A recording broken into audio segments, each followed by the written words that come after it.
कांग्रेसला पुन्हा राहुल गांधी यांना मी राहुल गांधींना हेच सांगतो, जब तक इस देश में है नरेंद्र मोदी जी की आंधी, जब तक इस देश में रहेगी नरेंद्र मोदी जी की आंधी, कैसे बनेंगे प्रधानमंत्री राहुल गांधी? राहुल गांधी को प्रधानमंत्री बनना यहाँ बहुत बड़ा मुश्किल है।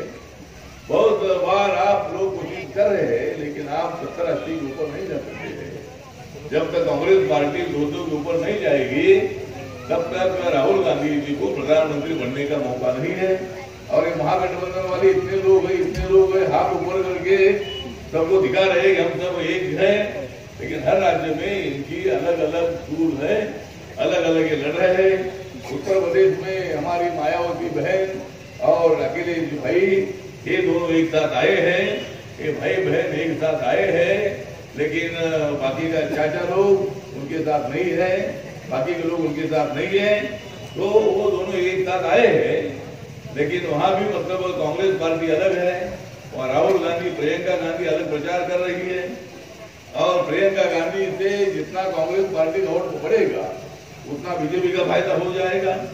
पूरे महाराष्ट्र में वंचित आघाड़ी की भी बहुत मतलब आवाज उठ रहा है, लेकिन ये वंचित आघाड़ी जो है, ये वंचित आघाड़ी वंचित लोगों को सत्ता से वंचित रखने वाली आघाड़ी है।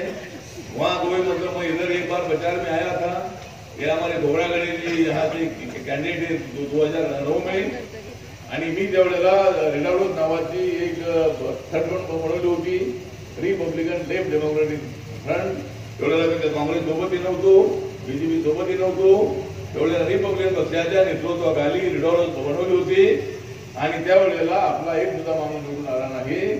त्यामुळं ही वंचित आघाडी जी आहे, ही वंचित आघाडी ही वंचितांना सत्तेपासून वंचित होणारी आघाडी आहे। या वंचितांना सत्ता पाहिजे असेल तर माझ्याकडे या, सत्ता नको असेल तर तिथं त्याच ठिकाणी राहा। त्यामुळं या ठिकाणी सत्ता मिळवायची असेल तर तुम्हाला आमच्या सोबत यावं लागेल आणि आम्ही सगळ्या जातींना न्याय देण्याचा आम्ही प्रयत्न करतो आहोत। आणि याच्या पद्धतीनं जे आमची एनडीए आहे, नॅशनल डेमोक्रेटिक अलायन्स आहे, Republican party of India national democratic alliance मध्ये आहे, रिपब्लिकन पार्टी स्वतंत्र आहे, रिपब्लिकन पार्टीच्या हातामध्ये निळा झेंडा आहे आणि माझ्या हातामध्ये नेहमीच असतो झेंडा निळा, माझ्या हातामध्ये नेहमीच असतो झेंडा निळा। म्हणून बऱ्याच लोकांच्या पोटामध्ये गोळा, त्यामुळे त्यांना असं वाटतंय